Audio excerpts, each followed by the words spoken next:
Greetings, this is Mark Anderson for Kellogg Community College, and today we are going to look at parallel and perpendicular lines, and we're going to try to discover the methods used with slope-intercept form and point-slope form. So first of all, we're going to talk about just the general definition of parallel. The symbol for parallel is like two forward slashes that you would see on any HTML website, and the parallel lines are two lines that will never touch. And we would look at the slope of the first line and comparing it to the slope of the second line. If you thought that the slope of the first was equal to the slope of the second, you would be correct. So in the slope-intercept equation of y equals mx plus b, or in the point-slope equation of y minus y sub 1 equals m times, or x minus x sub 1, the slope of the parallel line is going to be the same as the slope of the other line parallel to it. So what our job here today is to write an equation either in slope-intercept or point-slope form of the line containing the specified point P but parallel to the indicated line. Now, to make matters more difficult for my example, I gave you a line that wasn't set up in y equals mx plus b form.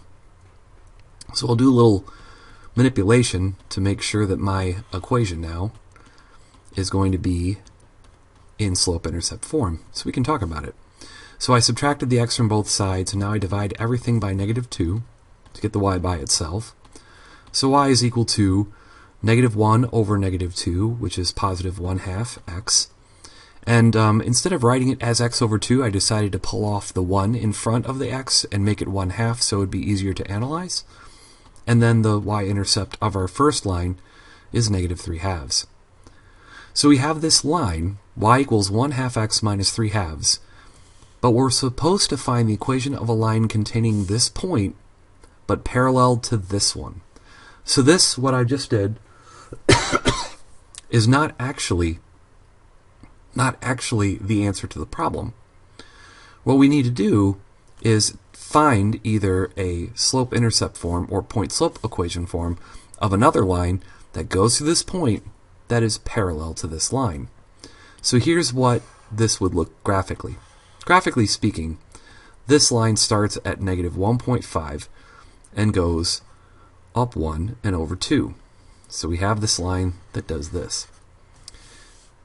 It has a point -2, 5, or there is a point -2, 1, 2, 3, 4, 5.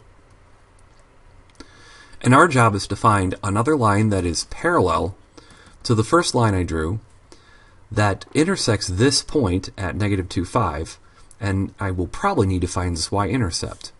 So if I decide to use the equation y equals mx plus b, I'm going to need to find a b, that place where it crosses the y-axis.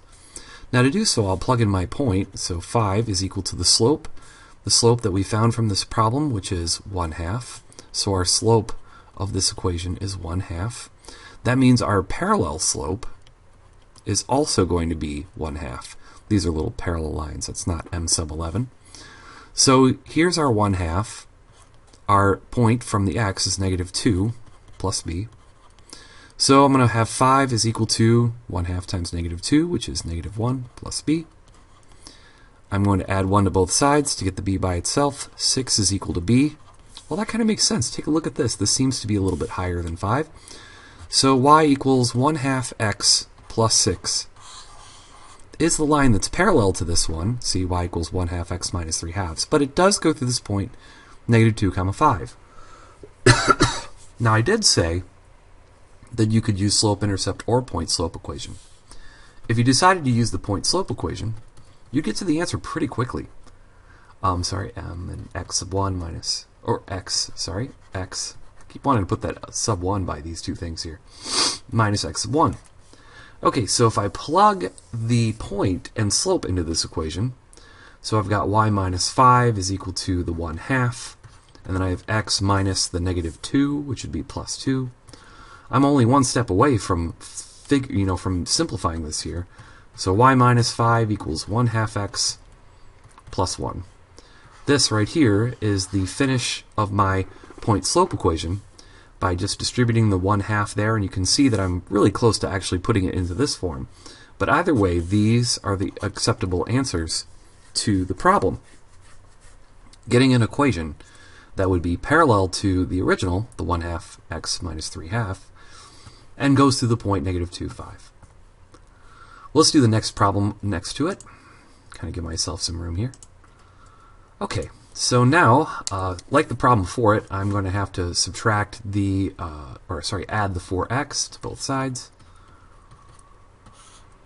So now I have 6y is equal to 4x minus 8. Divide everything by 6. Y is equal to 2/3 x minus 4/3. So I have this equation, 2/3 x minus 4/3. I have to go through the point 12, -4. And all I know is that my slope of my new line is going to be parallel to this one. So the slope of my new line is going to be 2/3 as well. So if I decide to use y equals mx plus b, I need to find the letter b, because 12, -4 is a point through the line, but it's not the y-intercept. So plug in my -4 for y, plug in my slope for b, which is 2/3, plug in my x, which is 12, plus b. Well, if I do this work here, -4 is equal to 2/3 of 12 is 8, plus b. Subtract 8 from both sides.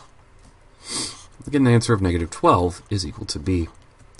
So my equation is y equals 2/3 x minus 12. That is the way to do it using the slope-intercept form.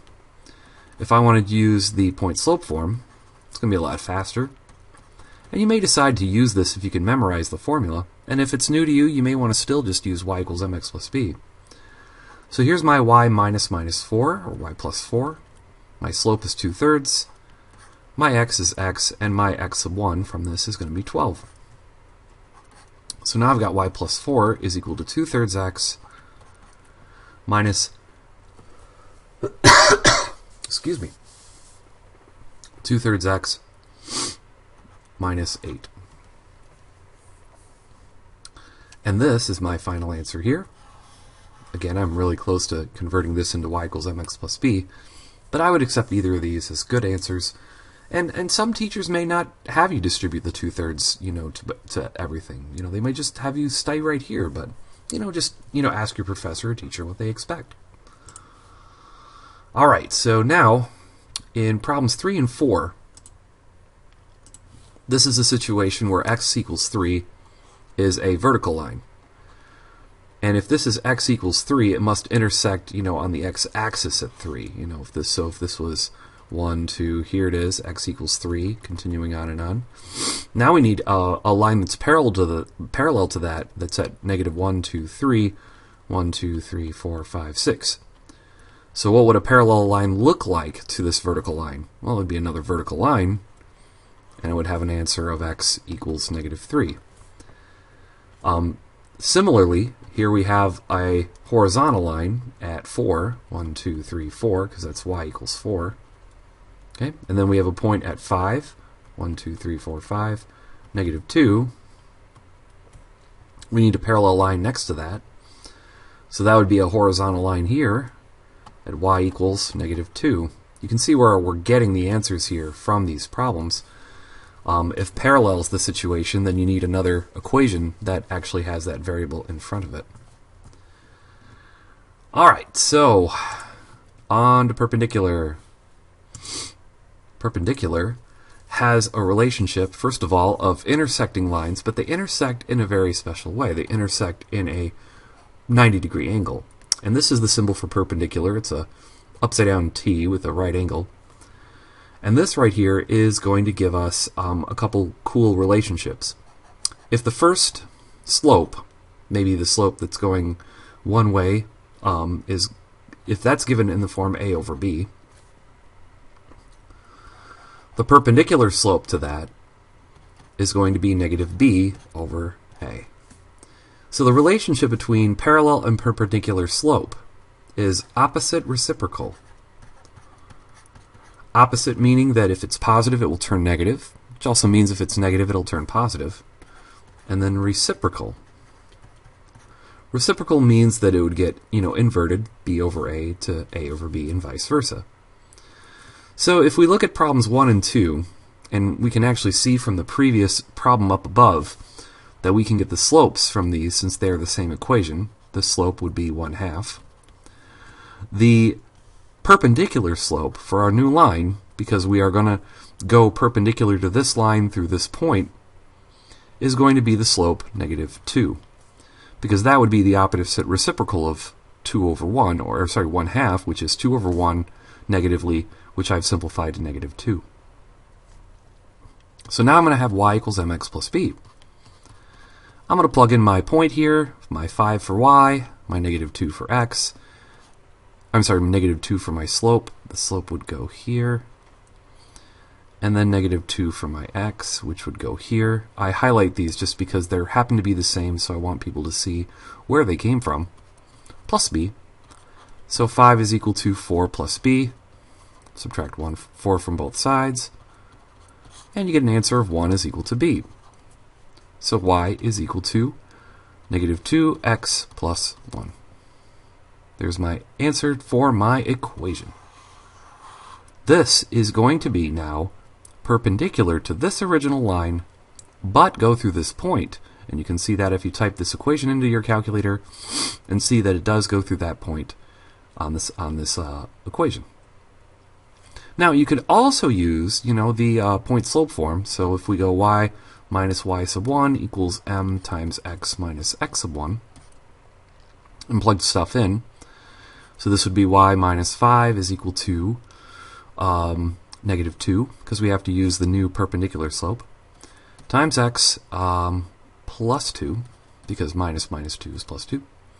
We would have y minus 5 is equal to -2x minus 4. And this would be another way to write the line that is perpendicular to this line and goes through the point -2, 5. Alright, so for this problem here, we've solved the problem up above. Notice that it was the same as the problem 2, and we get a slope of 2/3. Therefore, our perpendicular slope, that is m sub perpendicular, I guess, is going to be -3/2. So if I use my equation y equals mx plus b, I now know a point to find my, y and x, and my slope to find the letter b, because 12, -4 is not the y-intercept. So plug in a -4 for y, -3/2 for the slope, sorry.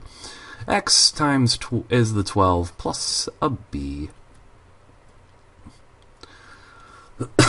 Excuse me. -4 is equal to -18, because that is -1.5 times 12, plus b. And then if I add 18 to both sides, I get a really tall y-intercept, which in this case will be 14. So y is equal to -3/2x plus 14. There's my equation that is going to be perpendicular to the original, that has this point located inside of it, 12, -4. Alright, so for this last time of using the point's slope form, we are now going to plug in a letter for y sub 1, so y plus 4. Slope is -3/2, and we got x minus 12. Okay, and this gives me y plus 4 is equal to -3/2x distributing, and -3/2 times 12 is positive 18. And that's a good place to stop for that problem there. Again, your professors or teachers may have you stop up above, but just one more step gets you closer to using it to find any point for x and y. So for our final part of this video, we're going to look at, in this case, perpendicular lines. And so if we have a vertical line at x equals 3, a perpendicular line to that would be horizontal, and so it has to hit the point 3, 6. We're going to need the y-axis, or sorry, not the y-axis, but the y-line of y equals 6, because that would contain the point -3, 6 in it. So my answer to this problem is y equals 6. Well, then that would make sense. If I had a horizontal line of y equals 4, we would need a vertical line to be perpendicular at that right angle. And if it had to intersect 5 comma negative 2, it would have to intersect at x equals 5. Because this would be a vertical line at x equals 5, this is a horizontal line at y equals 4, and this would have the point, since this is 5 comma negative 2, this would have the point here on its so, because this y is 4, so it's higher than this location right here. This is 5 comma 4, this is 5 comma negative 2. Alright, well thank you for watching, I hope this has helped, and stay tuned for more math videos from me. I'm going to be making a lot more.